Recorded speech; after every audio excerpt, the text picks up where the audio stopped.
د شریعت محمدی صلی الله علیه وسلم بنیاد په دوو جزونو باندې دي. یو اعتقادات دي چې هغې ته عقاید ویلی شي، او یو عمل دی چې د دې عقیدې په بنیاد باندې بیا هغه انسان کوي. نو د اعمالو متعلق مونږ بار بار خبره کوو، د منځ په صورت کې، د روژې په صورت کې، د زکات په صورت کې، دا ټول اعمال دي. خو عقیده چې کم د دې بنیاد او هغه جز دی چې دا ټول عمل دار و مدار په دې باندې دی، د دې اهمیت د مونږ نه خبر یو.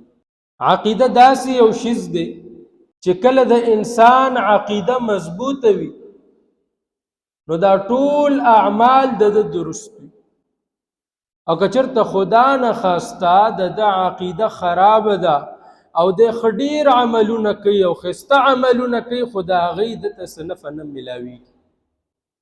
عمل اله قابل قبول دی چې کله دې پسې وروسته عقیده مضبوطه او ټیک وي. عقیدې چې کوم بنیادي اجزا دي هغه درې دي.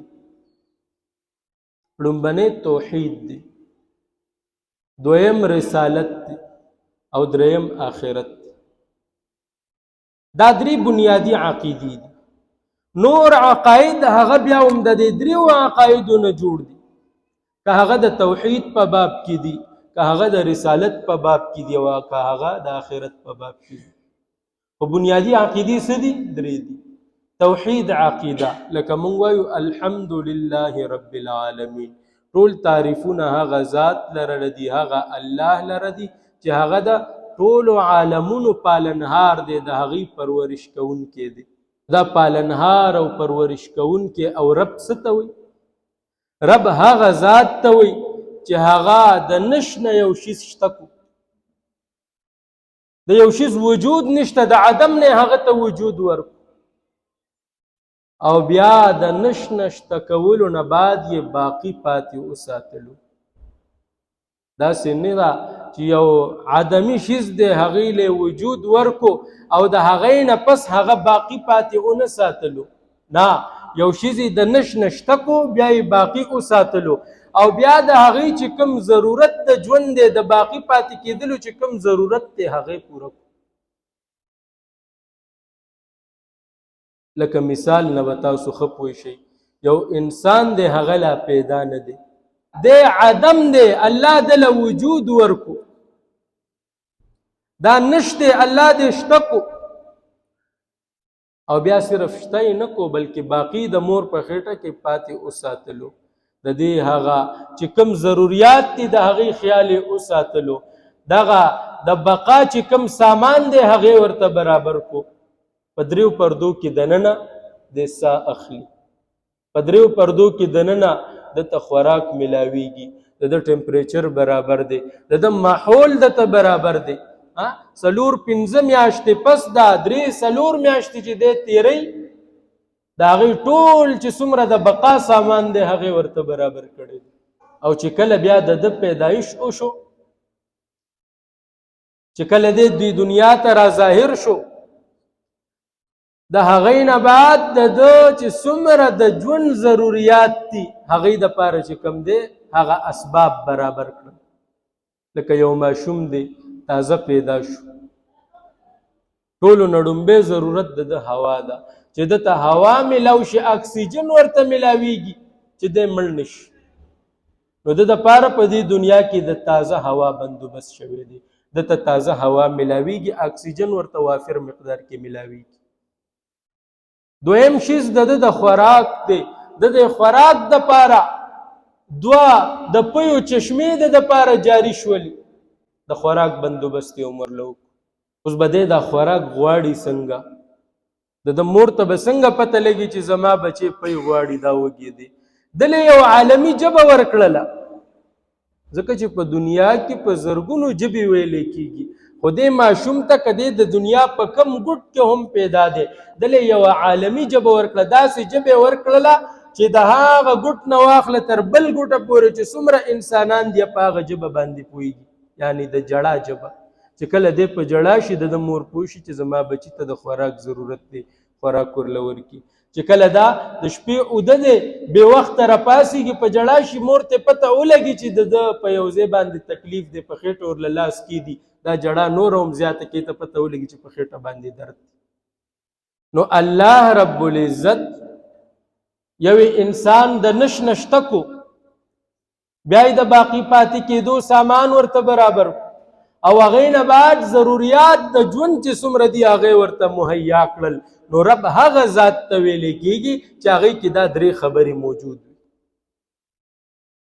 نو چې کله یو ذات داسې دی چې هغه کې دا درې واړه خبرې راجمع دي نو د دې ذات نه زیات لایق د عبادت بل څوک نشي کېدلی لہذا همدغه زموږ معبود هم دی موږ به عبادت هم د دغه ذات کو نو دا عقیده ساتل چې د عبادت لایق ذات هغه یو الله دی او الله نه ما سوا بل څوک د عبادت لایق نشته دی ته د توحید عقیده ویلی شي هر سړی چې په دې عقیده کې خطا شو اگر چې د هغه اعمال هر څومره ښکلي دي اگر که د هغه اعمال هر څومره زیات دي اگر که د هغه اعمال ډېر زیات په کثیر تعداد کې دي خو چې دا د توحید عقیده برابر نه د عمل ضایع دی عبث ولی چې د دې مثال د بنیاد دی یو انسان یو عمارت جوړی تعمیر کوي بنیاد ورته مضبوط وساتي او کنه د ښکته بنیاد ونه باسي بره د ځمکې د پاسه تعمیر جوړی څه لږ وخت پس به دا عمارت راونړېږي راوبه غورځي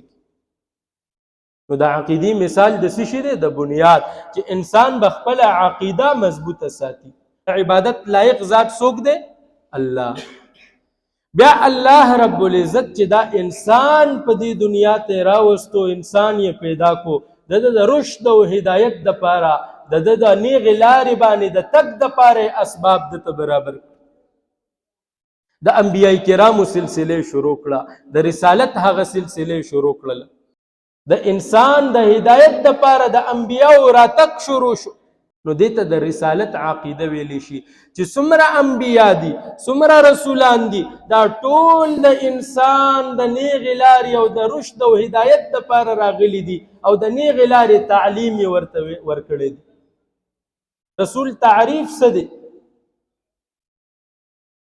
هغه انسان رسول یاد لري رسول او نبی دا به د ذات په اعتبار سره انسان وي اگر چې صفات به والله الله نورانی ورکړي هغه انسان چې هغه ته آسمانی وحی کیږي د ګناهونو نه محفوظ او معصوم وي دنه د ګناه صدور نشي کېدلی او دغه وخت په خلکو باندې د دې شخصیت اتباع لازم او فرض وي د رسول ویلی شي بیا په نبی او رسول کې څه فرق دی نبی هغه چاته ویلی شي چې هغه سره آسمانی کتاب نه وي او نو ور سره آسمانی صحیفه وي بلکې صرف هغه ته وحی کیږي د الله رب العزت د طرف نه او هغه وحی بیانوي خپلو امتیانو ته او رسول هغه ذات دی چې هغه سره آسمانی کتاب هم شته دی آسمانی صحیفه هم ور سره شته دی او وحی هم ورته کیږي او د خپلو امتیانو ته هغه کتاب هم ښیي او وقتاً فوقتاً چې کومه وحی ورته کیږي هغه هم ورته بیانوي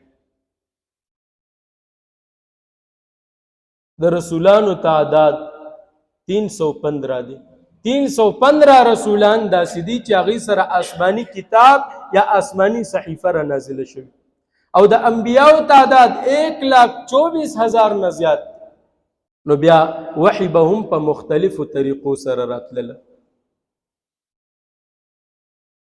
الله رب العزت به براه راست پیغمبر سره نه مخاطب کېدلو حضرت موسی علیه السلام سره به چې الله رب العزت کلام کولو هغه به هم د یو پردې شاته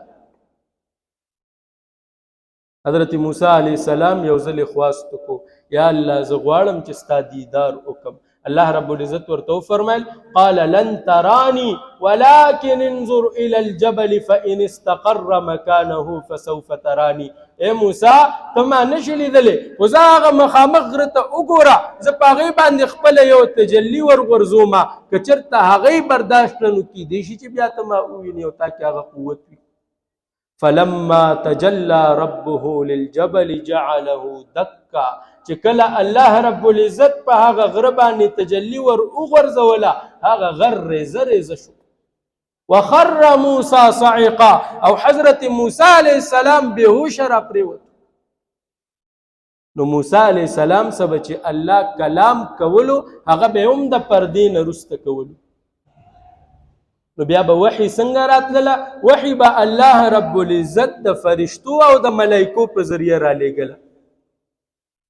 نو چې یو سړی د رسالت اقرار کوي، د نبوت اقرار کوي، ورسره به په دغه ملائکو باندې هم اعتماد کوي او دا عقیده به ساتي د دې د ملائکو د حقانیت.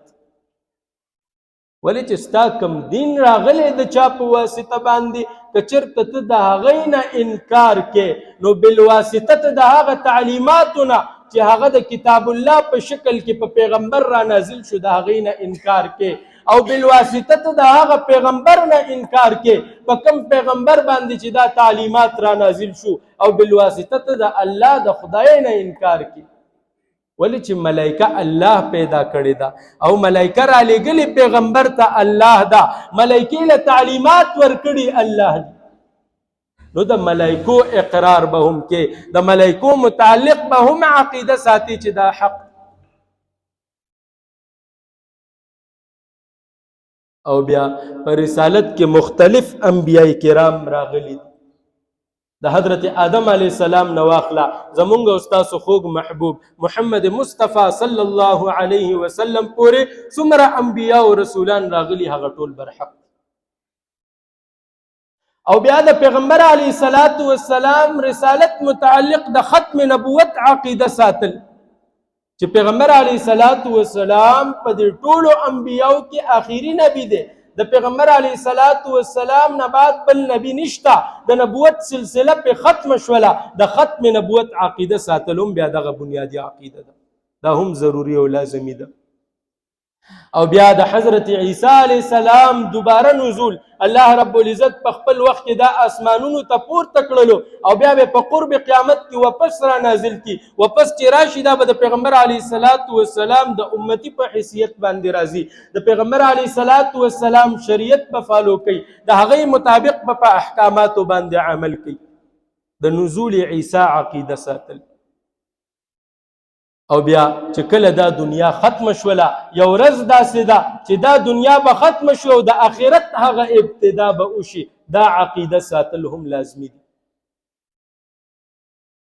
او بیا په آخرت کې د جزا او سزا د حساب او کتاب عقیده ساتل هم لازمي دي. په آخرت کې به الله رب العزت هر بنده سره حساب او کتاب کوي. که چا نیک عمل کړی د هغې به ورته جزا ملاویږي، که چا بد عمل کړی د هغې به ورته سزا ملاویږي. او دغه رنګې د دنیا متعلق د آخرت متعلق چې کومې فیصلې دي الله رب العزت لیکلي دي مخکې نه الله ته معلومې دي، په هغې باندې ایمان راوړل او د دې عقیده ساتل هم لازمي دي چې هغې ته قدر ویلی شي. تقدیر، د تقدیر په فیصلو باندې ایمان راوړل. الله رب العزت چې دا څومره څه دي په دنیا کې یا په آخرت کې دي د هغې متعلق چې کمې فیصلې کړي دي په هغه فیصلو باندې ایمان راوړل. او دغه رنګې په آخرت کې دوباره بیا د قبرونو نه راپاسېدل د دې خبرې عقیده ساتل دا هم لازمي دي. نو دا ټول عقاید مختصر په ایمان مفصل کې بیا ذکر شوي دي. آمنت بالله، زه ایمان راوړم په چا باندې؟ په الله باندې. وملائکته، او د الله په فرشتو باندې. وکتبه، او د الله په کتابونو باندې. ورسله، او د الله په رسولانو باندې. والیوم الاخر، او د آخرت په ورځ باندې.